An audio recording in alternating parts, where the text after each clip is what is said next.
Olá, pessoal.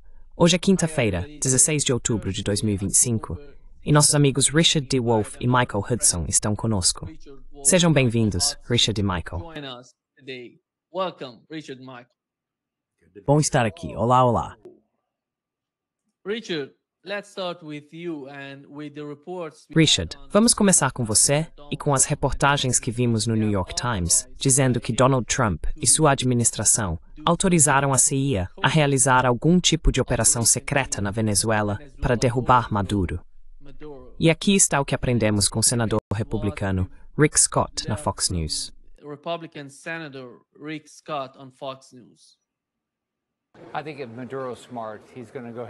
Acho que, se Maduro for esperto, ele vai seguir em frente e se mudar para a Rússia ou a China, algum lugar assim, porque seus dias estão contados. O povo da Venezuela não o quer. Eles o rejeitaram na última eleição. Ele roubou a eleição. Ele é um ditador, um líder de cartel de drogas. Então, seus dias estão contados. Seja como for que isso aconteça, aguardo com expectativa o dia em que ele não estiver mais na Venezuela. Isso será ótimo para o mundo. O que você espera, Richard, do que está acontecendo? What's going on?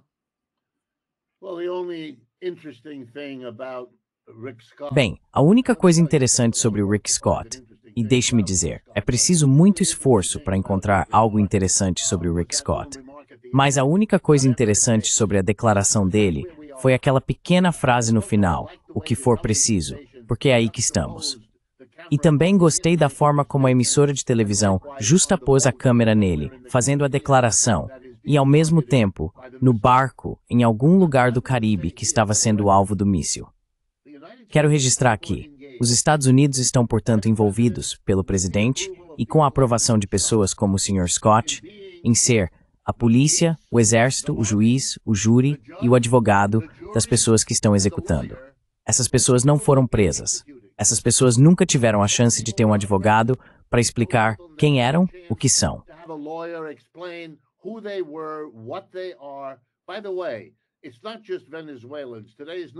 Aliás, não são apenas venezuelanos. Os jornais de hoje indicam que colombianos também foram mortos em barcos. Então, quem sabe quão disseminado isso está? Quem sabe o quanto estamos sendo informados? Também quero enfatizar que o envolvimento com o tráfico de drogas não é tratado como crime capital nos Estados Unidos. Pessoas são presas por tráfico de drogas neste país todos os dias. Elas não são executadas. Aqueles que são considerados culpados estão sujeitos a vários tipos de prisão e punição, mas não são executados. Nós prendemos pessoas neste país, damos a elas um advogado, elas têm seu dia no tribunal, recebem uma sentença e não são mortas. O que estamos fazendo no resto do mundo? Estamos mostrando ao resto do mundo um pouco uma versão reduzida do que os israelenses fizeram em Gaza.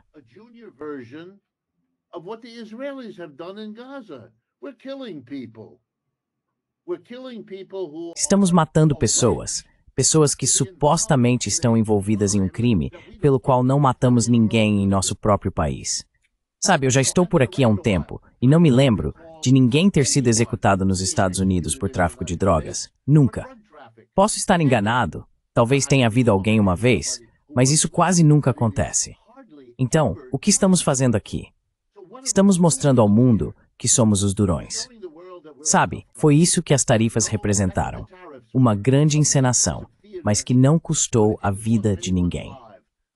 Agora estamos dizendo que estamos preparados, e não apenas preparados para matar pessoas sem juiz, sem júri, sem advogado, sem devido processo, sem nenhuma das garantias que afirmamos reverenciar como intrínsecas à Constituição e aos valores dos Estados Unidos.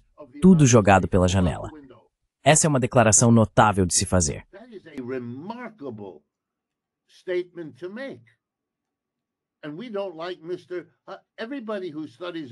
E nós não gostamos disso, senhor.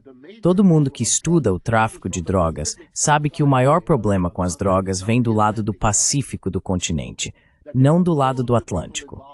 Há muitas pessoas envolvidas que parecem conseguir continuar com muito pouca interferência. E os Estados Unidos nunca reconheceram ou admitiram que o problema começa com o fato de que os Estados Unidos são o maior mercado de drogas do mundo. O destino final do comércio está, em grande parte, aqui. E poderíamos fazer muito mais em casa, sem violar nossa Constituição, para lidar com isso, se quiséssemos. É mais uma mensagem para o resto do mundo, de que os Estados Unidos estão agindo sozinhos, que os Estados Unidos estão isolados, que os Estados Unidos estão confiando no poder militar porque seu alcance econômico e político agora é tão fraco.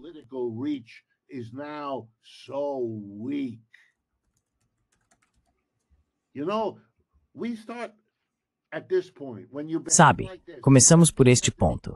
Quando você se comporta assim, as coisas precisam ser chamadas pelo nome certo, não por um nome educado. As pessoas, os imigrantes que vieram para este país em busca da oportunidade que sempre trouxe imigrantes até aqui, agora estão sendo perseguidas por uma força policial especial e detidas em campos de concentração. É isso que são. Vamos ser claros, vamos parar de brincar com esses joguinhos tolos. Estamos matando pessoas. Estamos prometendo derrubar governos na pior repetição da antiga prática dos Estados Unidos na América Latina, que é tão antiga quanto a doutrina Monroe. E deixe-me lembrá-lo, isso vem da década de 1830.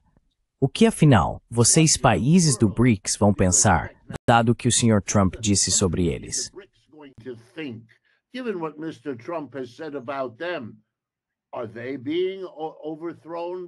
Eles estão sendo derrubados pela CIA? Estamos realmente de volta a esse mundo?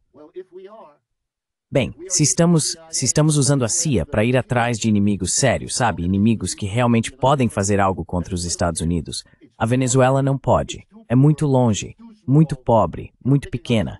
Você está implicando com alguém. É um pouco como os britânicos lutando em Granada ou nas Ilhas Malvinas. É uma piada.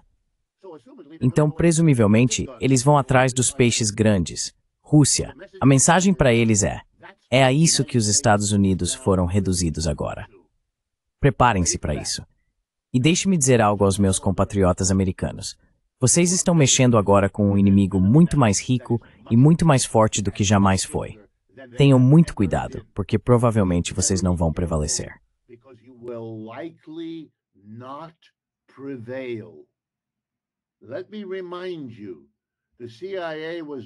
Deixe-me lembrá-lo. A CIA já estava ocupada no Vietnã antes daquela guerra e falhou. E a guerra que veio depois disso, após o fracasso da CIA, também fracassou. O mesmo vale para o Afeganistão. O mesmo vale para o Iraque. E agora o mesmo vale para a Ucrânia. Uau! Tenha cuidado. Tenha muito cuidado com o que você está fazendo. Existe uma alternativa, seja na guerra às drogas ou em qualquer outro conflito, que é sentar-se com quem mais estiver envolvido, outros países, outras organizações, e negociar algo, um acordo que permita não se envolver em matar pessoas e derrubá-las, porque esse é um jogo que todos podem jogar. E agora, mais do que nunca na história dos Estados Unidos, os inimigos que você está criando com esse comportamento são fortes, muito fortes.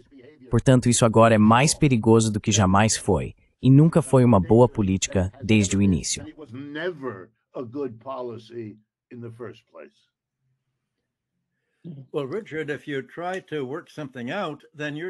Bem, Richard, se você tenta resolver alguma coisa, então está tratando outros países como iguais. E os Estados Unidos rejeitaram esse conceito. O motivo pelo qual estão fazendo esses assassinatos e execuções é o controle. Então Trump chamou a Venezuela de narco-estado, como se todo venezuelano fosse um traficante. E isso é como Netanyahu dizer, como você apontou, que todo habitante de Gaza é um terrorista do Hamas. Assim, todo o Caribe pertence aos Estados Unidos. E na verdade não se trata de drogas, trata-se de controle.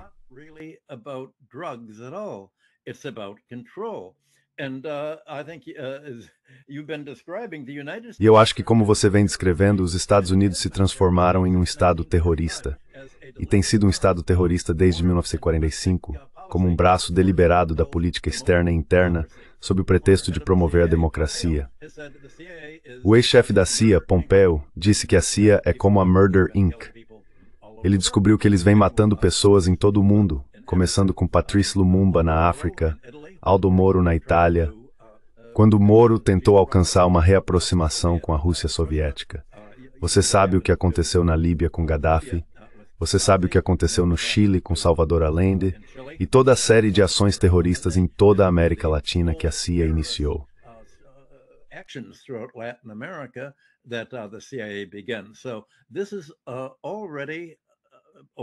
Então isso já era uma política oficial dos Estados Unidos muito antes de Trump. E eu acho que, em uma escala maior, os Estados Unidos estão apoiando grupos terroristas como o ISIS e a Al-Qaeda em todo o Oriente Médio para manter o controle sobre o petróleo do Oriente Próximo. E internamente, o FBI está assassinando Martin Luther King, Malcolm X e muitos outros. Isso é chamado de democracia gerenciada. Você precisa de assassinatos para garantir que a democracia funcione. Ou seja, ela funciona com o objetivo de permitir que os Estados Unidos interfiram não apenas nas eleições de países estrangeiros, para garantir que eles não permitam líderes que sigam políticas contrárias às dos Estados Unidos e ao seu desejo de controle, mas também dentro dos próprios Estados Unidos, interferindo nas eleições aqui.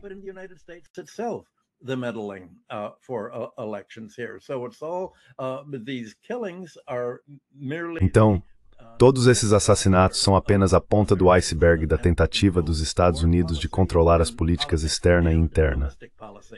O país não aceita as regras das Nações Unidas de não interferência nos assuntos de outras nações.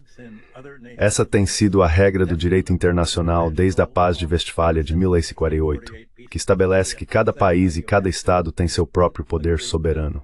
Os Estados Unidos rejeitam isso. Os Estados Unidos dizem: nós, e somente nós, temos o poder soberano.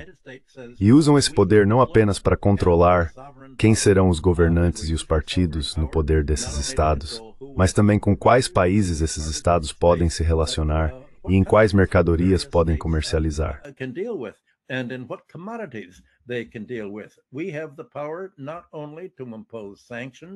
Temos o poder não apenas de impor sanções a outros países, mas também de confiscar empresas que seguem políticas comerciais que interferem com a exigência dos Estados Unidos por controle unipolar. E isso está sendo feito sob o slogan de segurança nacional. O governo dos Estados Unidos, especificamente os neoconservadores, sente-se inseguro se não puder controlar outros governos, o comércio internacional e os investimentos estrangeiros para garantir que os Estados Unidos possam decidir quem recebe o quê, quem comercializa o quê e quem possui o quê. Acredita que se não controlar isso, deixará de ter a capacidade unipolar de decidir o que os países fazem. E esse controle está no centro da política externa dos Estados Unidos.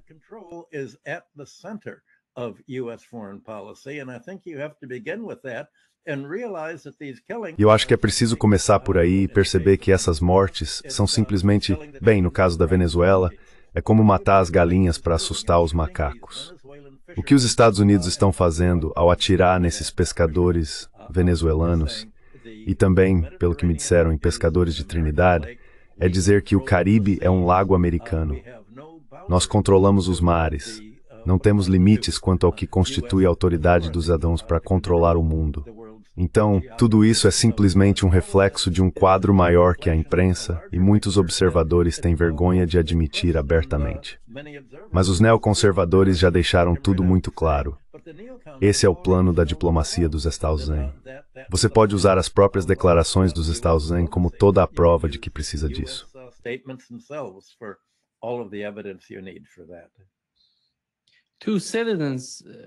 Dois cidadãos de Trinidad e Tobago foram mortos, Richard, além do que os colombianos estavam comentando. E aqui, deixe-me reproduzir um trecho do ex-diretor da CIA falando sobre interferência em eleições de outros países. Interferir nas eleições de outros países? Provavelmente. Mas foi pelo bem do sistema, para impedir que os comunistas tomassem o poder. Por exemplo, na Europa, em 47, 48 e 49, os gregos e os italianos. Mas não fazemos mais isso agora. Não nos metemos nas eleições dos outros, Jim. Bem, só por uma causa muito boa. Você pode fazer um vídeo curto sobre isso? O ex-diretor da CIA. Nesnchal por Vitaprothi, de Teresa de Poprecis. Obrigada por ter aqui. É sempre um NRC.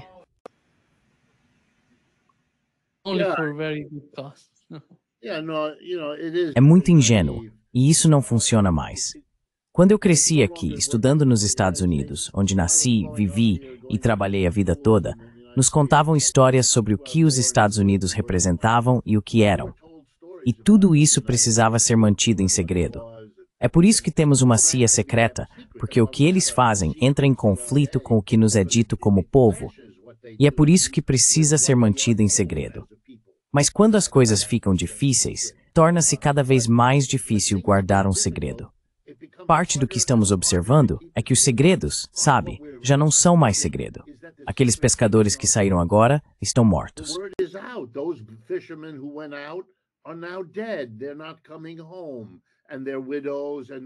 Eles não vão voltar para casa, e suas viúvas e filhos estão falando. Vivemos em um mundo conectado, e ficamos sabendo disso. O mundo é diferente do que era antes. Deixe-me dar outro exemplo. Talvez você não tenha um vídeo, mas o presidente dos Estados Unidos, se eu ouvi corretamente, disse a um dos maiores países da América Latina, ou seja, Argentina, que dará ao governo deles 20 bilhões de dólares para evitar o colapso de sua moeda se votarem no senhor Milei na eleição que se aproxima. Sabe como isso se chama? Interferência na eleição de outro país. É literalmente porque os Estados Unidos são ricos e a Argentina não é.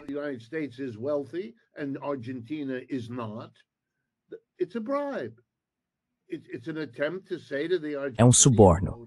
É uma tentativa de dizer ao eleitor argentino: olha, se você votar naquele que não quer, vai receber todo esse dinheiro. E se votar em outra pessoa porque prefere o outro candidato, bem, então eu não vou te dar esse dinheiro. O quê?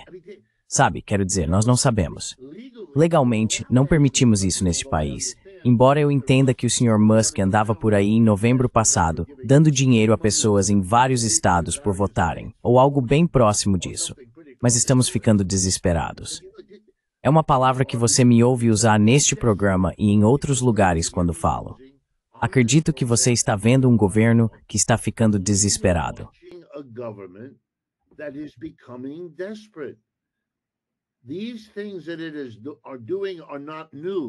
Essas coisas que estão sendo feitas não são novas, mas o que é novo é que estão sendo expostas quase tão rápido quanto acontecem.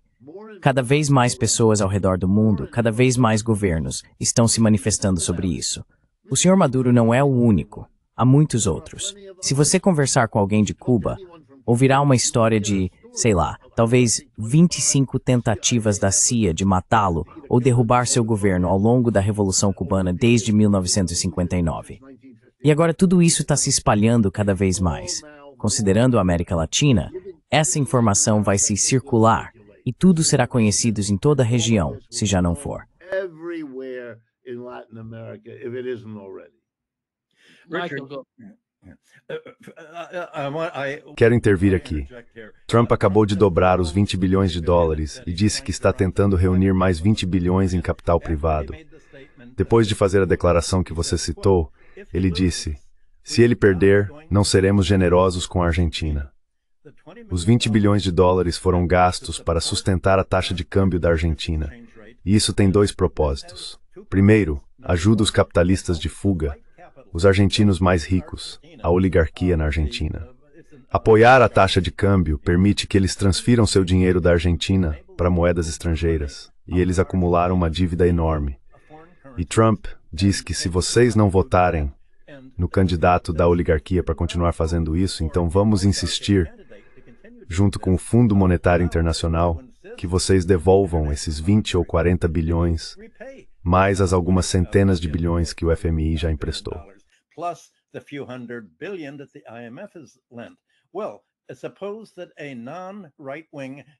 Bem, suponha que uma ditadura não de direita chegue ao poder na Argentina. É nesse momento que o FMI vai intervir e retirar todo o apoio à fuga de capitais. E claro, a moeda vai despencar, talvez 50%, 60%, uma queda enorme. É isso que o FMI faz.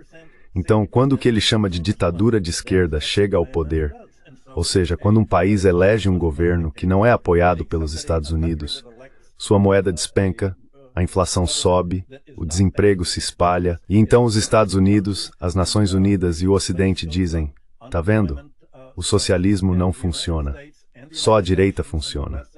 Eles recebem os empréstimos, acumulam a dívida, e é claro, essa dívida serve simplesmente para permitir que os Estados Unidos e o FMI na Europa puxem o fio e garantam financeiramente, tanto quanto por meio da guerra, que outros países não possam sobreviver a menos que sejam subordinados aos Estados Unidos.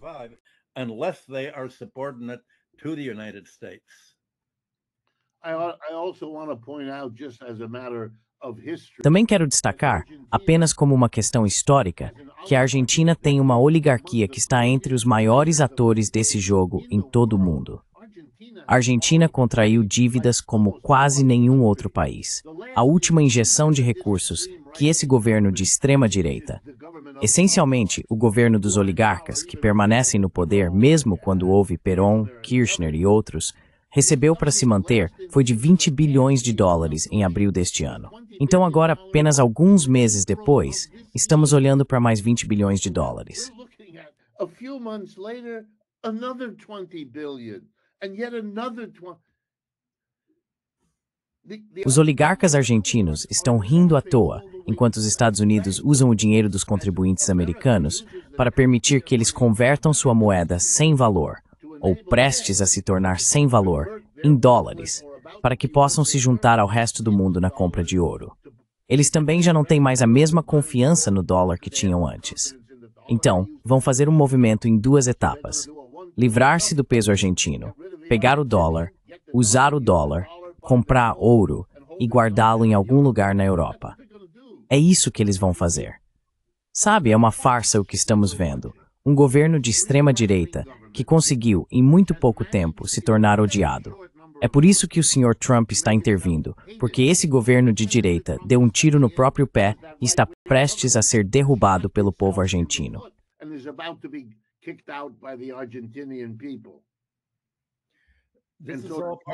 Tudo isso faz parte da luta mais ampla que está acontecendo na economia mundial, para isolar não apenas a Argentina, mas também a China, a Rússia e outros países. É parte de um quadro muito maior.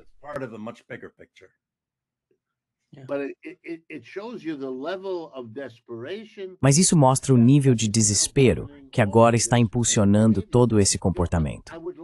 Sabe, eu gostaria de acreditar, quero dizer, que até o diretor da CIA rindo naquele programa de direita em que ele aparece com aquela mulher de direita, esqueci o nome dela agora, o trecho que você acabou de nos mostrar.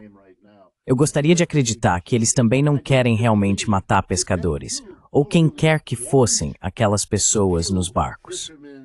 Obviamente não sabemos, porque não há um pingo de evidência apresentada pelo presidente, que agora já autorizou pelo menos 5, se eu estiver contando direito, 5 desses ataques. Se eles tivessem alguma prova, mostrariam, porque não querem parecer estar fazendo exatamente o que claramente estão fazendo. Mas, quando se está desesperado, não dá mais para se dar esse luxo.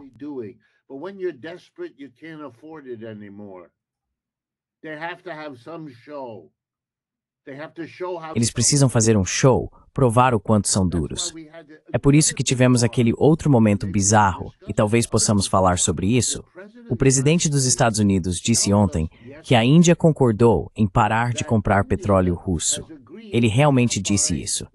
E nesta manhã, veículos de imprensa indianos estão noticiando que o governo não sabe de nada disso. Não houve conversa, nem compromisso. Quer dizer, eu não sei em quem acreditar. E é isso que está acontecendo com a maioria das pessoas. Elas não sabem mais em quem acreditar. É um caos total. Você não está no controle. E isso não é um bom sinal para os Estados Unidos. O Michael está certo. É isso que eles querem. Mas eu também estou certo. É o que eles querem, mas já não tem mais. E isso os deixa desesperados.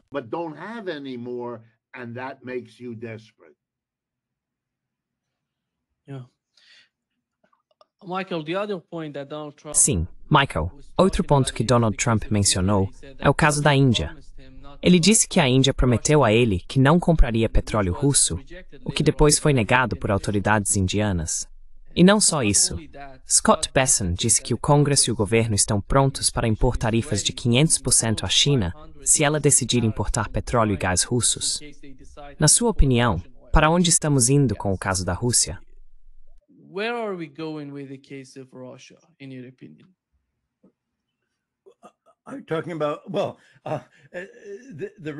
Estou falando sobre... Bem, o verdadeiro problema não é apenas isolar a Rússia, mas também isolar a China. E é aí que toda a ação tem ocorrido recentemente. Os Estados Unidos estão tentando decidir com quais países os outros podem negociar e o que podem comprar e vender. Isso é uma extensão do controle de que temos falado. Essa é a estratégia neoconservadora. Não se pode ter uma democracia baseada nos Estados Unidos. Democracia, nesse sentido, significa um país que concordou em se tornar um satélite dos Estados Unidos. Não tem nada a ver com o sistema político. Não se pode ter uma democracia no sentido de um mundo unipolar, sem a capacidade de controlar as eleições de outros países e com quem eles comercializam.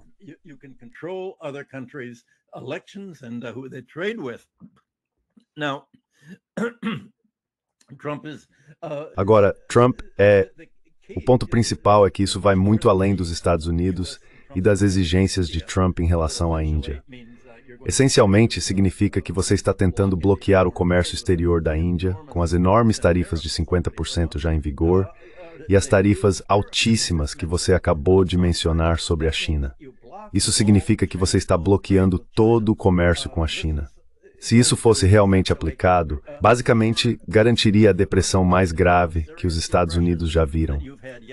O tipo de confronto de que estamos falando começou há alguns meses com o TikTok. Trump usou uma alegação de segurança nacional, dizendo que de alguma forma o TikTok observa o que os americanos gostam de ver. E se for possível rastrear isso, então é possível moldar a maneira como eles pensam por meio da narrativa. E o TikTok, por sua vez, foi acusado de ter violado a proibição norte-americana à liberdade de expressão.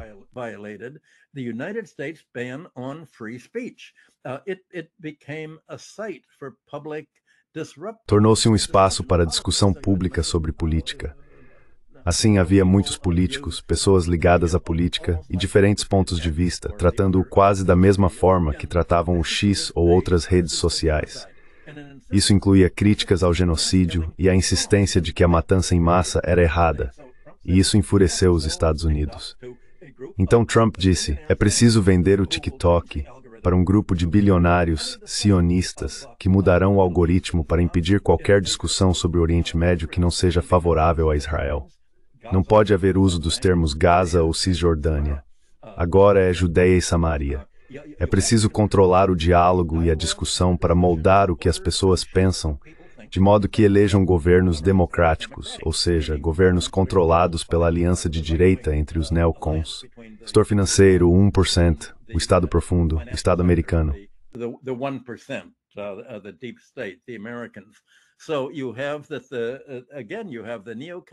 Então, mais uma vez, os neoconservadores se sentem inseguros se o TikTok for autorizado a permitir opiniões e análises pessoais, especialmente porque as pessoas estavam publicando fotografias das crianças mortas em Gaza. Israel fez o máximo possível para impedir isso. Tem alvejado fotógrafos e repórteres para assassinato justamente para evitar que isso aconteça. Chegou até a mirar em médicos para que não houvesse fotografias da destruição de hospitais, da destruição de bebês. Se o acordo com o TikTok for aprovado, os Estados Unidos controlarão todas as redes sociais e impedirão qualquer exposição disso, o que lhes permitirá moldar a opinião pública para votar da maneira como as democracias gerenciadas devem votar.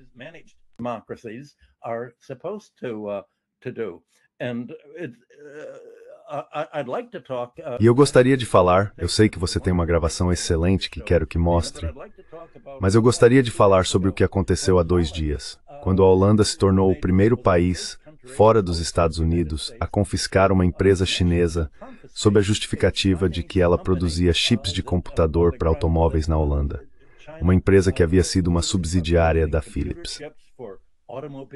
Os Estados Unidos disseram e aprovaram uma regra, que qualquer país com mais de 50% de propriedade chinesa deve confiscar a empresa se ela de alguma forma afetar a segurança nacional. Se fabricar baterias, se produzir chips de computador, se fizer qualquer coisa que consideremos relacionada à segurança nacional. Posso entrar em detalhes sobre isso se quiser, mas você provavelmente quer direcionar a discussão primeiro.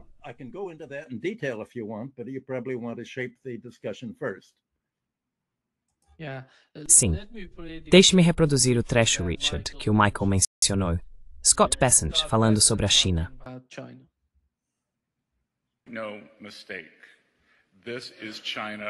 Sem dúvida. Isto é a China contra o mundo. Eles impuseram esses controles de exportação inaceitáveis a todos. A China é uma economia de comando e controle, E nós e nossos aliados não seremos nem comandados, nem controlados. Eles têm uma economia estatal. E não vamos permitir que um grupo de burocratas em Pequim tente administrar a cadeia de suprimentos global.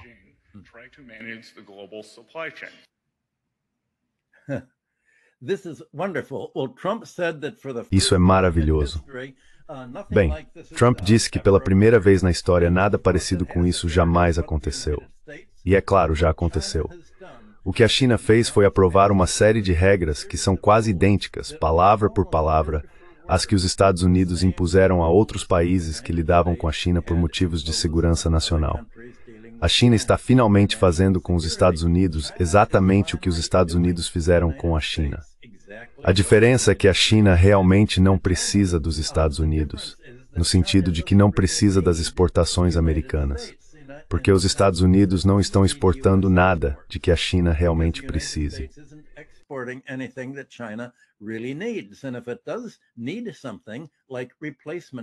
E se realmente precisar de algo como peças de reposição para aviões da Boeing, então vai ter que encarar o fato de que os Estados Unidos transformaram seu comércio exterior em uma arma, podendo interromper a exportação dessas peças, na esperança de que os aviões da Boeing na China não consigam mais voar, criando um problema para o país.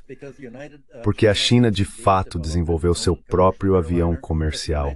Mas os Estados Unidos instruíram países estrangeiros e a Autoridade Internacional de Licenciamento de Transporte a não aprovarem aviões chineses, apenas aeronaves fabricadas pelos Estados Unidos e seus aliados, como a Airbus.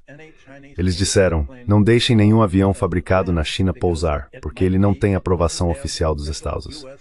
Isso se encaixa na intenção dos Estados Unidos de controlar todas as aeronaves, aviões e outros elementos essenciais.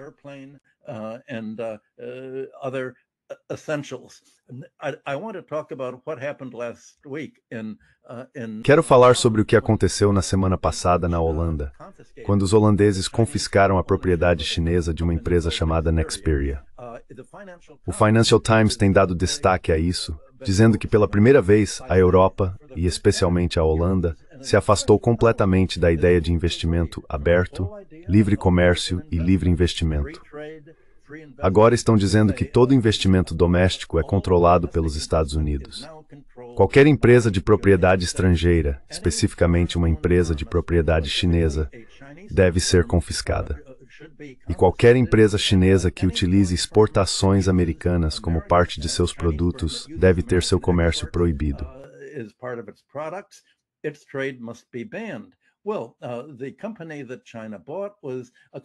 Bem, a empresa que a China comprou era especializada na fabricação de baterias para automóveis, porque a China se tornou a líder mundial na produção de baterias. Os Estados Unidos querem impedir a liderança da China nesse setor para poder fornecer baterias que custam cerca de 10 vezes mais.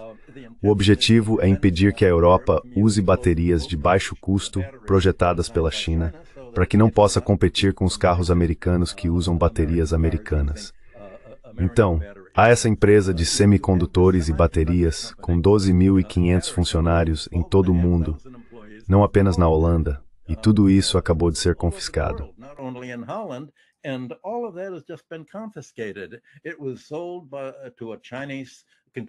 Ela foi vendida para um conglomerado chinês em 2017 e depois comprada por um grupo chinês, a Wingtech, em 2019. Tudo vinha correndo bem até os últimos meses, quando o Departamento de Estado dos Estados Unidos disse à Holanda: vocês têm que fechar essa empresa chinesa. Queremos garantir que a China não possa ganhar dinheiro na Europa ou em qualquer outra democracia que controlamos. Então, as palavras usadas no seu trecho, uma economia de controle centralizado, é isso que os Estados Unidos são. Isso é democracia. Se você não centraliza o controle e essencialmente se torna um Estado policial, então não está garantindo o controle unipolar dos Estados Unidos sobre o mundo. E a China reagiu. Mas se você analisar os detalhes, isso é uma escalada. Essa confiscação de empresas chinesas é uma confiscação pura e simples.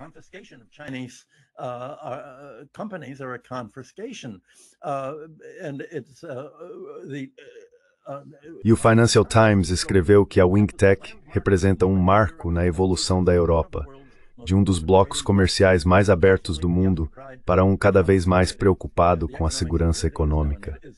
E essa segurança econômica é definida pelos Estados Unidos. Assim como os Estados Unidos forçaram a venda do TikTok, ou você vende a preço de liquidação para os americanos, ou nós simplesmente encerramos suas atividades. Agora estão aplicando a mesma política em relação à Europa. E a China basicamente decidiu reagir a tudo isso.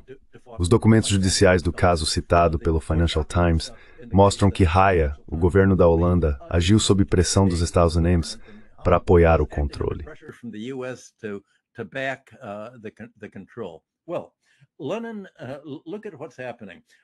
Bem, veja o que está acontecendo. Lenin certa vez comentou que os países capitalistas venderiam à Rússia a corda com a qual seriam enforcados, metaforicamente falando, referindo-se às armas. Pois bem, a China não tem a menor intenção de vender aos Estados Unidos os metais de terras raras e outros materiais militares necessários para destruí-la com mísseis. Os Estados Unidos declararam: esperamos uma guerra com a China como nosso inimigo existencial. Nos próximos 2 ou 3 anos, devemos destruir a China. Repetidamente, de Biden a Trump ao Congresso, há esse anúncio. Pretendemos ir à guerra. Estamos preparando o caminho. Pois é, a China bloqueou o que os Estados Unidos precisam para fabricar os mísseis, os ímãs de terras raras usados na produção dos mísseis.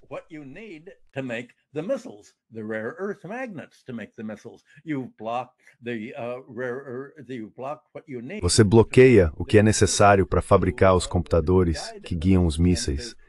E para expandir seu controle sobre a internet, o controle sobre as plataformas públicas de mídia, na verdade, para controlar a direção em que o mundo está se movendo. E a China observou o que os Estados Unidos fizeram com o Japão em 1975, com os acordos da Praça e do Louvre, que exigiram que o Japão elevasse sua taxa de câmbio e, essencialmente, entrasse em depressão.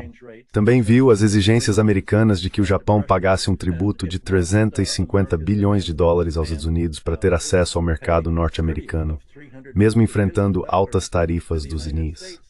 E a China viu exigências semelhantes feitas à Coreia, para pagar um tributo igualmente alto, de 350 bilhões de dólares. Just as large, a $350 billion choice.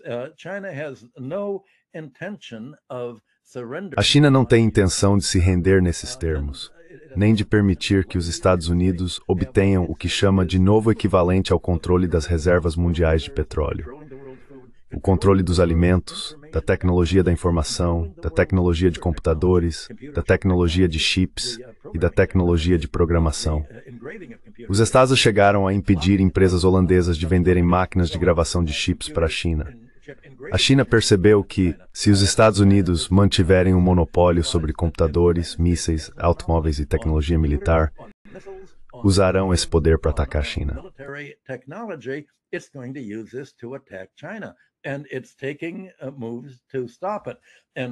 E está tomando medidas para impedir isso.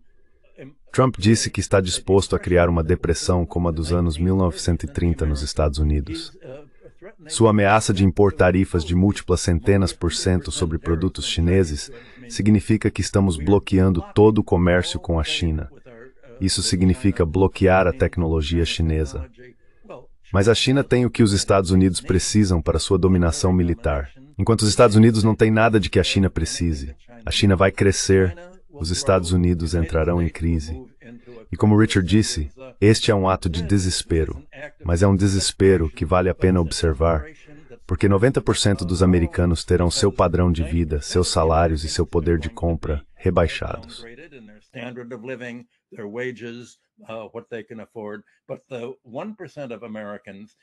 Mas o 1% dos americanos, os bilionários do Vale do Silício e os grandes bancos financeiros vai lucrar. E o mais impressionante é que a manchete de hoje do New York Times diz: bancos dos Estados Unidos lucram alto, ajudando empresas chinesas a se globalizar. Bem, dá para imaginar o que vai acontecer. Quem vai sair ganhando? A política externa americana será o que os bancos querem, o que geralmente é o que a política externa dos Estados Unidos representa. Ou será o que os neoconservadores querem? Queremos guerra. Não podemos permitir que outro país tenha existência dos Estados Unidos. Podemos ter um país de iguais. country of equals. So we're back at what we talked about with Venezuela. Então voltamos ao que falamos sobre a Venezuela. Você não pode negociar com outros países e fazer um acordo razoável, porque isso significaria tratá-los como iguais, significaria tratá-los como nações soberanas. Existe apenas uma nação soberana, os Estados Unidos. Todas as outras nações devem ser tratadas como, ou transformadas em, satélites dos Estados Unidos. E acho que é por isso que Richard mencionou o que está acontecendo na Argentina, para garantir que ela fique presa a um satélite controlado por uma oligarquia cliente lá. Assim como se pode dizer que o mesmo está acontecendo na Europa. Yeah. Let me comment a little bit about Scott. Sim. Deixe-me comentar um pouco sobre o Scott Bessent. E não quero implicar com ele, embora eu também não seja contra fazer isso. Mas não é o que estou fazendo. Observe a imprecisão na maneira como ele fala. Então, não vamos permitir burocratas em Pequim porque eles têm uma economia estatal? Este é um ministro das Finanças, cujo chefe acabou de fazer o seguinte. Adquiriu uma participação de 10% na Intel Corporation. Impôs uma parceria do governo dos Estados Unidos com a AMD e a NVIDIA e está ocupado assumindo outras posições na governança e na propriedade de empresas americanas. Quero dizer, somos mais uma economia estatal do que jamais fomos.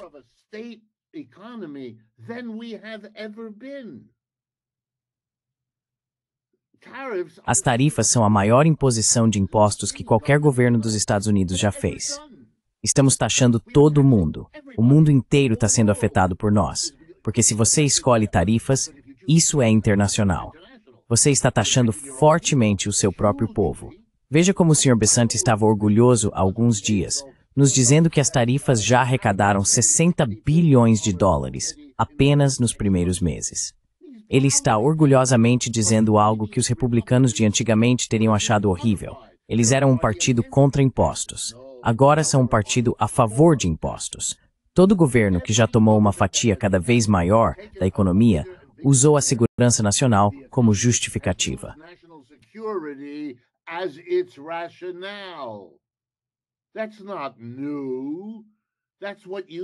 Isso não é novidade. É disso que os republicanos costumavam zombar. Ele está denunciando a China por querer controlar o mundo.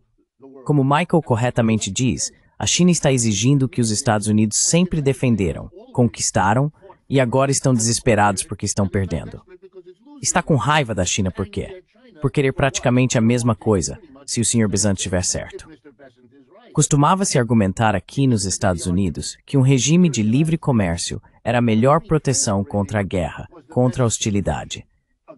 As pessoas costumavam falar sobre os impérios concorrentes, britânico, francês, alemão, russo, antes da Primeira Guerra Mundial, como a razão pela qual eles se destruíram mutuamente.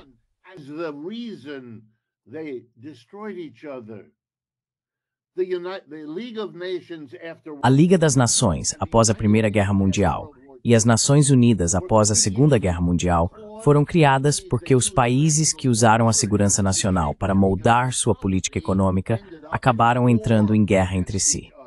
O objetivo dessas organizações internacionais era justamente evitar que isso acontecesse novamente.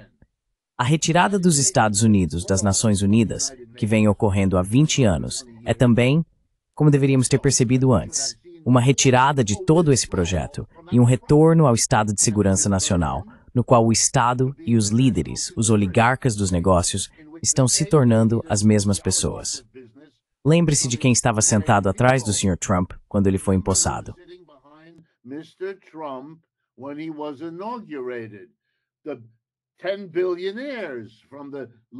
Os 10 bilionários dos poucos principais setores que um país possui. Isso foi uma propaganda da fusão entre oligarcas e governo, o que é uma característica do fascismo. Fascismo italiano, fascismo alemão, fascismo japonês, fascismo espanhol. Vamos lá, nós sabemos dessas coisas. A diferença é que os Estados Unidos agora não são o país dominante. O G7 não é o principal ator na economia mundial, e toda a pretensão e ideologia nebulosa do Sr. Bessent, que convenientemente esquece que seu governo está se tornando mais estatista a cada semana que passa, não o tornam diferente da China, mas sim mais parecido com ela. E a China, como ele deveria saber, não é uma economia estatal. Metade dela é iniciativa privada. It's not a state economy. Half of it is private enterprise. People are critical of China's claim that socialism. As pessoas criticam a afirmação da China de que o socialismo se desenvolveu lá, nos últimos 40 anos, mais rápida e profundamente do que qualquer outro sistema em qualquer outro lugar. Elas gostam de criticar isso dizendo, sim, mas isso é por causa do setor privado. Ok, se você quer fazer esse argumento, eu acho que é uma bobagem, mas tudo bem. Então você não pode, na manhã seguinte, dizer que eles têm uma economia estatista. Você acabou de explicar que eles têm uma economia privada, e é por isso que são tão ricos, grandes e poderosos, mais ricos do que você. E deixe-me lembrar, na disputa anterior à Primeira Guerra Mundial, com nacionalismos econômicos de segurança nacional competindo entre si na Europa e em suas colônias, ninguém tinha uma vantagem notável em população. Mas isso não é verdade agora, pessoal. Population, but that's not true, folks. The United States has 4.5%. Os Estados Unidos têm 4,5% da população mundial. A China e os BRICS têm 60% da população mundial. Que tipo de conflito você imagina que vai conseguir travar? Quais são as suas chances? Isso é muito estúpido.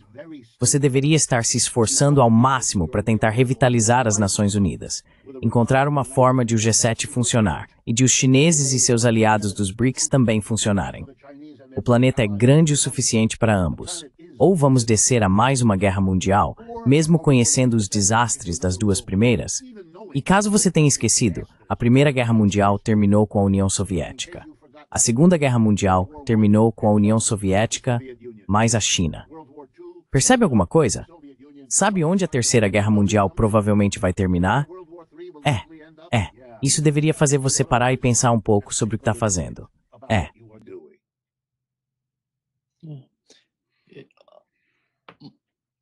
Michael. Economy. Michael, vá em frente. Que tipo de estratégia o mundo terá? Dada a desigualdade de população e tamanho, os Estados Unidos querem ser o único país capaz de travar guerras com os melhores armamentos. Querem ser a única nação soberana. Todos os outros países devem ser transformados em dependências. Dependências comerciais por meio da instrumentalização do comércio exterior. Dependências financeiras pela dolarização e dependências militares como condição para sua própria sobrevivência. Essa é a única maneira pela qual os Estados Unidos podem tentar alcançar a estratégia que você diz que não pode funcionar. Bem, é claro que no fim não pode funcionar, porque outros países vão retaliar.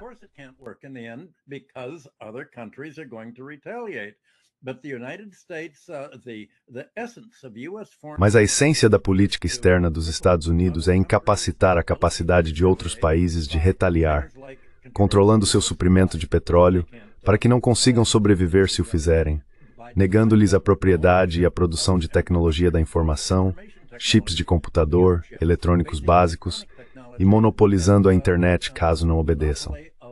Os Estados Unidos dizem sim, é claro que sabemos que existe essa desigualdade de população e de poder produtivo.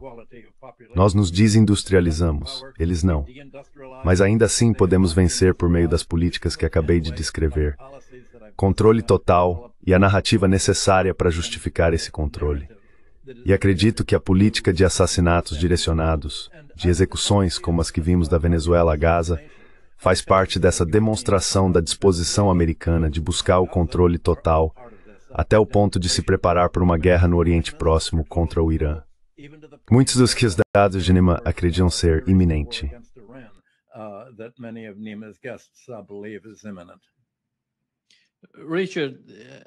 Richard, você mencionou o G7 e o comparou ao BRICS. E sabemos que certa vez, Donald Trump disse que a Espanha fazia parte do BRICS. Ele estava tentando dar uma lição nos repórteres na sala e disse que a Espanha faz parte do BRICS. Aqui está o comentário mais recente dele sobre o BRICS. Comment on BRICS. Eles disseram que gostavam do BRICS. Eu disse a todos, se vocês querem estar no BRICS, tudo bem, mas vamos colocar tarifas sobre o seu país. Todo mundo desistiu, estão todos saindo do BRICS. O BRICS era um ataque ao dólar. E eu disse, se quiserem jogar esse jogo, vou colocar tarifas em todos os seus produtos que entrarem nos Estados Unidos. Eles disseram, como eu disse, estamos saindo do BRICS. E o BRICS é tipo, nem se fala mais nisso.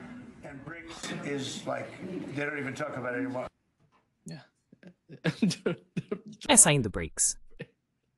But you know, it is important to understand. Bem, veja, é importante entender que se você tem um líder que simplesmente inventa coisas assim, todo mundo está saindo do BRICS, eu presto bastante atenção ao BRICS e não notei ninguém saindo do grupo. Eu ficaria muito interessado. Isso poderia acontecer? Sim. Aliás, a Argentina é o único exemplo que eu conheço. Eles realmente se retiraram sob esse tal Milei que estava acabando de assumir. Eles chegaram a entrar e depois se retiraram porque tudo aconteceu em um período muito curto entre a adesão e o momento em que Milei os tirou. E isso foi um ato dele como uma pessoa de extrema-direita e neoliberal, o que ele mesmo afirma com orgulho. Não é um rótulo que eu esteja colocando nele. Mas quando você tem um presidente como o nosso, que faz esses comentários casuais, a Índia decidiu não comprar petróleo russo, e não é verdade, ou o BRICS está se desintegrando, também não, ou vou colocar tarifas sobre eles, como se isso encerre stores.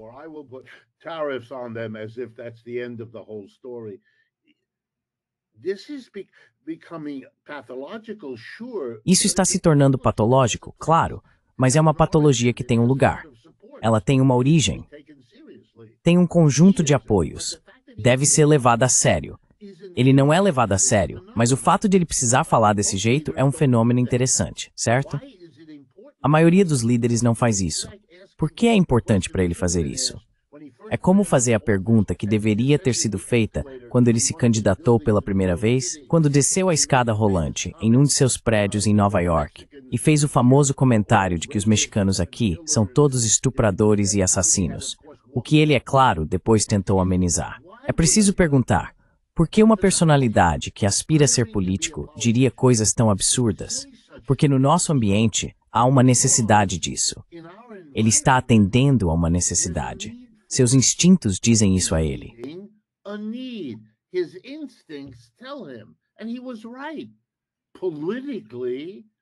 E ele estava certo. Politicamente, havia um eleitorado por aí que precisava atacar os imigrantes, principalmente do México. Então isso era importante. Ele estava atendendo a uma necessidade e descobriu que existe toda uma comunidade de pessoas cuja experiência peculiar nos últimos 30 anos foi o quê? São homens brancos, cristãos e sindicalizados, que perderam seus empregos porque as corporações quiseram substituir trabalhadores brancos, cristãos e sindicalizados, a parte mais bem paga da classe trabalhadora. Então eles foram os alvos, substituíram-nos com automação ou transferindo a produção para a China. E assim foram deixados para morrer em suas cidades pelo meio-oeste e pelo sul, para se tornarem MAGA, sua base de apoio. Ele entendeu, sem ter a capacidade, o vocabulário ou a educação, mas entendeu instintivamente que havia uma necessidade de demonizar os mexicanos como imigrantes.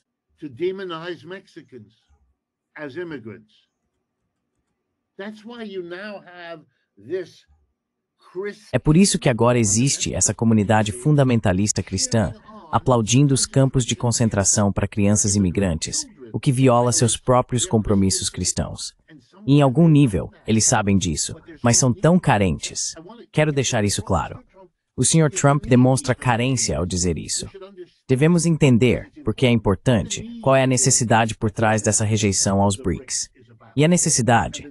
Os BRICS são avassaladores. Os BRICS representam o maior perigo econômico que ele enfrenta, porque oferecem à China a opção de a forma que Michael descreveu. Como eles têm os BRICS, e tudo o que isso significa, agora podem finalmente se dar ao luxo de tomar medidas como as que tomaram em resposta à ação da Holanda.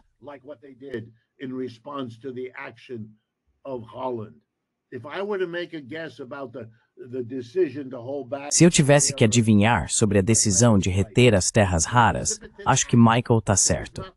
O ato que precipitou isso não foram as taxas cobradas de navios fabricados na China, o que os Estados Unidos estão fazendo, nem algum pequeno deslize aqui ou ali. Foi aquele ato de tentar literalmente organizar toda a economia mundial contra a China, de tomar propriedades chinesas, da mesma forma que tomaram os 300 bilhões em ativos russos no início da guerra da Ucrânia. Certo, Agora é a hora. E meu palpite é que houve um debate longo e difícil dentro da China sobre se este era o momento de agir. Isso deve ser levado a sério, porque os chineses estão respondendo a uma necessidade profunda que têm ao tomar essa medida. Assim como o Sr. Trump está respondendo a uma necessidade profunda que surge dos dilemas dos Estados Unidos.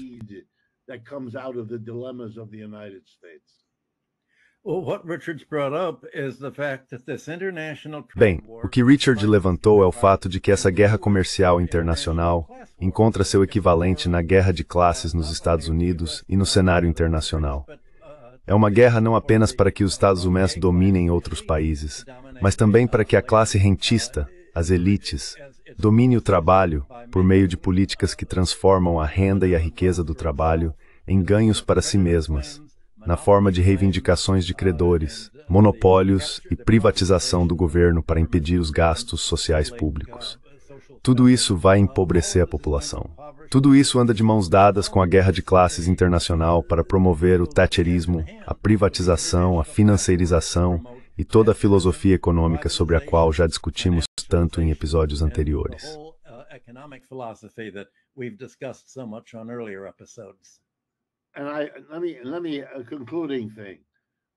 E deixe-me acrescentar uma reflexão final.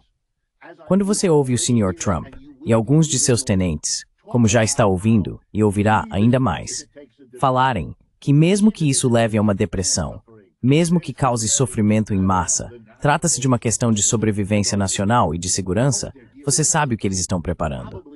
Isso provavelmente significa que estão recebendo conselhos de que o jogo das tarifas está nos conduzindo a uma situação de estagflação, de uma forma ou de outra. Uma combinação muito preocupante de inflação de 3% ou mais, com queda no emprego. Jamie Dimon foi citado em todos os lugares ontem, falando sobre o colapso de duas montadoras e dizendo: onde há algumas baratas, palavras dele, não minhas, sempre há muitas mais.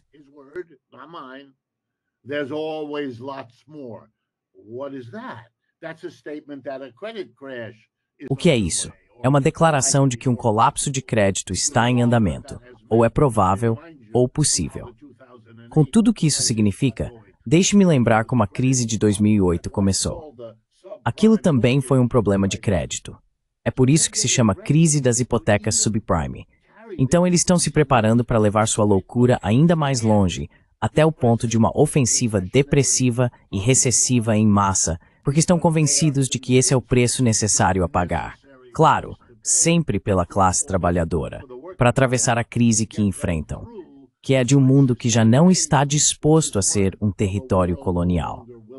Porque é disso que realmente se trata. É um ressurgimento do colonialismo.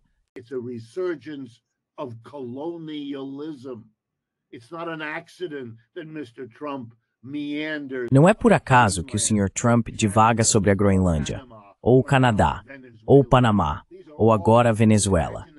Tudo isso são construções imaginárias, mas fazem sentido se o objetivo for controlar o mundo inteiro, porque esse é o tipo de controle que um país metropolitano costumava ter sobre suas colônias.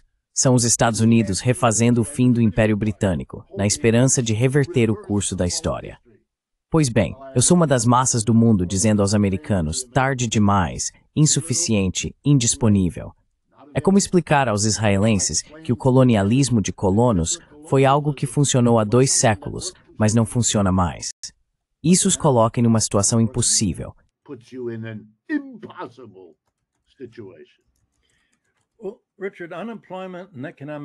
Richard, o desemprego e o colapso econômico não são preços pagos pela elite dominante. Na verdade, é mais fácil para eles ganharem dinheiro e acumularem riqueza durante uma crise do que em um período de crescimento lento. A crise vai levar, como você apontou, a muitas execuções de hipotecas. As pessoas vão perder suas casas, assim como aconteceu após os resgates do Obama em 2009. Tudo isso resultou em uma enorme apropriação de ativos pelo 1%. Enquanto a taxa de propriedade de imóveis caiu nos Estados Unidos, o PIB e os níveis salariais dos 90% permaneceram relativamente estáveis. Todo esse crescimento de riqueza foi para o topo dos 10%. A mesma coisa acontece em todo o mundo.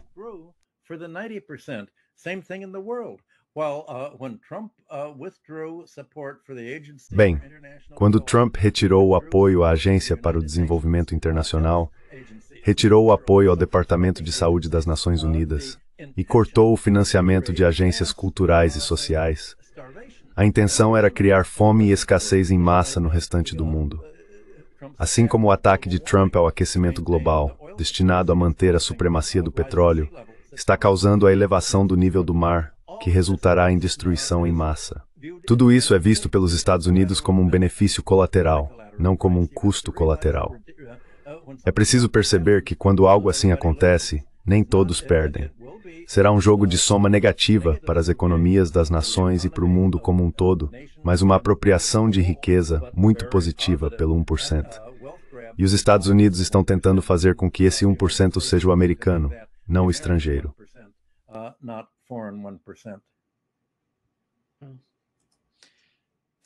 Muito obrigado, Richard e Michael.